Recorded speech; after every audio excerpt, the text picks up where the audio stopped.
Sure. So first, can you, I'm just going to ask you some basic questions. Okay, cool. First, can you please tell me your name? Yes. And for your current job title and your previous job title. Sure. Yeah. You got enough tape for that? Yo. Got a lot of jobs. Tom Zenner. And let's see, right now I do mostly freelance work. I'm a writer, I'm a host, I produce a lot of video content. So I've been doing that. I produce a lot of video content for health clubs all over the country. I did that for 6 years, doing hosting and producing all the content for Lifetime Fitness. Now I'm doing it for a really big chain of health clubs. So I produce a lot of content, I host it. I'm on the news frequently, going on sports shows and for commentary and anchoring, and I've written over 30 books. I write sports championship books. So when a team wins a championship, like the Super Bowl, the Final Four, World Series, NHL, NBA championship, I'll have one of the first books that come out in that city, like maybe 3 days after the parade. So we will have an instant book out there. So, and I write for a lot of magazines, and I write cover stories for Jet Set magazine. And in the past, I was the sports anchor here in Phoenix at NBC, Channel 12. I was in Boston. I was the main sports anchor at Fox 25 in Boston. I was in Chicago at NBC. I was the weekend sports anchor there when the Bulls were winning titles. I was in Omaha at Fox Station. I was in Sioux City, Iowa. And then I've done a lot of radio over the years as well. You've been all over the I have. I've lived all over the country. I went to college in California, played football in college. So yes, I have. I've been around a long time and have met a lot of great people in this business and had a lot of fun. So one of your previous jobs was being the in-game host for the Phoenix Suns for about 2 years, from 2012. I did do that. I forgot about that. Yes, I did. 2012, yes. 2014? Correct. So you've seen sort of just two distinctly different teams. I did. From your angle. Can you describe for me, first of all, just in general, the atmosphere of a Phoenix Suns home game from your perspective as the in-game host? Okay, absolutely. So I can speak of the 2012-13 season. And sure. I've been going to Suns games for a long time, and it's an unbelievable atmosphere in Phoenix. Suns fans are the best in the NBA. I mean, they say it, and I believe it. I've been in a lot of NBA cities. Great fans. The first year that I did it, I was getting used to the job, so you have to kind of get used to feeling yourself out and knowing how the contests work and the timing and everything. But the crowd was fantastic because they knew that team was not good in 2012 and 13, and it was in transition. So they kept their expectations low, and they had a great time. And then the next year, last season, 2013-14, man, they loved that team. You know, they were fresh, new coach, new look, new uniforms. It was so exciting. They got up and down the floor. They didn't seem to have any egos, didn't have any conflict on that team. It was awesome. They exceeded everybody's expectations. So in 48 games, I think everybody had a blast last year. So they were distinct and unique and different. And the first season, that's why I think Suns fans are so intelligent and so good, because they understood what they were getting into that year, still supported the team. Wow, that's awesome. And now, just for your previous job in general, what kind of prep did you put into being an in-game host?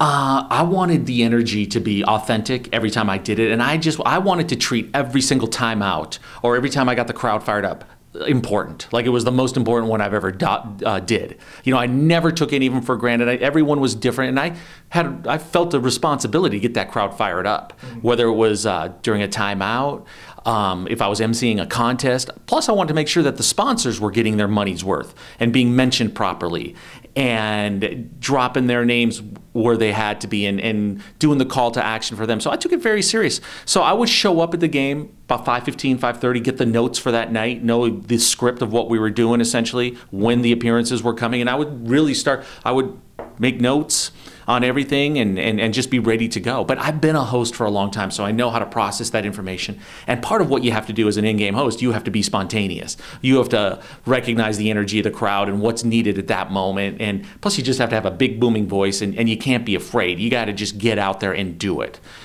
So I didn't prepare like 2 days in advance, but starting that late afternoon, I was locking it in. Awesome. And so what was it like just working for the Phoenix Suns in general, just as an organization? Fantastic. You know, I've been around the Suns a long time. I used to work in Phoenix over 20 years ago in television, so I've always known about them. They're a great organization. It was an honor. It was a lot of fun and just great to be in front of those fans every night. The atmosphere, they have a fantastic package as far as the entertainment for the show, the 2 years I did it.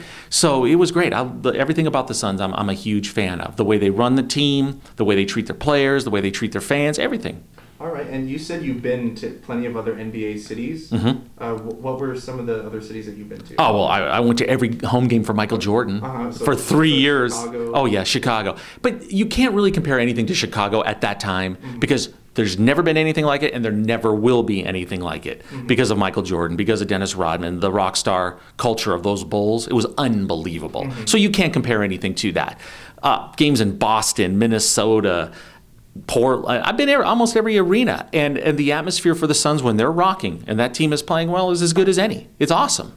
Plus, these are hardcore fans. The Suns have been here longer than any other team in Phoenix. So you got generations of fans. People are knowledgeable. They're really into it. That's why I miss the playoffs. 5 years without the playoffs is rough for Suns fans. I can only imagine last season they were right there. I know, so close. One game. Exactly, because everything then just goes up 100 notches for the playoffs. The intensity, the excitement, everything is just higher.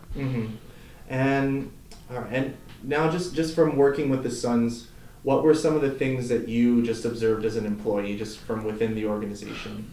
You know, they take what they do very serious. The packaging, the look of the team, the in-game experience for the fans during the 2 years I was there. You know, absolutely, it's at the forefront, and they really treat their sponsors. I mean, they're true partners with their sponsors. I think they're real cutting edge with a lot of things they do as far as in signage inside the arena, and they're not afraid to take chances.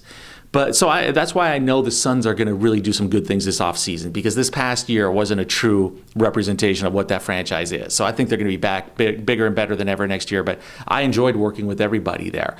You know, the in-game crew was fantastic. Just being around the coaches, they know me, they get used to seeing me there.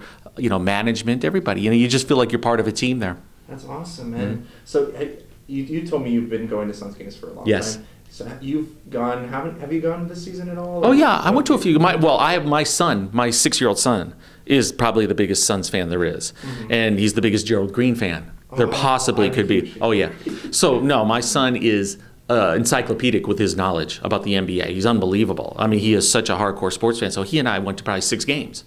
So, yeah, we had a great time. And so now when you look at sort of the guy that's followed you, Weezy, what's your sort of assessment of him from just, you know, being a fan, and having been in his shoes before? Right. You know, that's not my job to really analyze anyone, because I know that job's difficult. And I had a lot of experience. I'm used to being in front of crowds. I'm used to talking loud. I really know how to push buttons and, you know, get a reaction. So I think Weezy did a great job representing his personality. You know, he's completely different, has a different style than me, and that's what the Suns wanted this year. So I'm sure if Weezy did it again, he'd feel even more comfortable the next year. But it's something when you have a lot of TV hosting experience, you know, you can bring that into the job. But hey, your main role is to get the crowd fired up, get them excited, keep the energy alive, and really represent the sponsors and the promotions that are going on. So I thought Weezy did a good job, for sure. Yeah, I was just curious about that. Oh, yeah. It's not like that like, oh, you're obviously better than him. Oh, no. But yeah, you guys are two different people. Different, completely different styles. So, you know, it just depends, you know, and it's not easy sometimes when the team doesn't pick up the play, and then there's even more pressure on you to deliver the goods. And just a last question. Sure. So, for the 2 years that you were there, what would you say is your favorite memory? You know, like one game or moment that you can just look back on? You know, I loved the weekend. Okay, one moment when the guy hit the 77,777 shot. Okay, that was exciting. That was great. So he won the big prize, and that was and that's one of those moments where you got to make sure you get it right. You know, you want to make it exciting. You don't want to step over it. You don't want to do too much. You don't want to trip and fall. But that was a real highlight. It was just always fun doing the games on the weekends. There's just a little extra element of energy. I think the first Laker game was awesome because it was Steve Nash's first time back. I remember that from the first season that I did the games with the Suns. Anytime my son was there, it was more fun just because he was there and he's so passionate and into it. So a lot of great memories. And last season was a real fun season. You know, and that game against Oklahoma City, I remember. They played fantastic. They had some great moments. So, yeah, it's hard to narrow it down to one because there's 41 games a year. But there's a few that really stand out like that. All right, and that's pretty much all I have.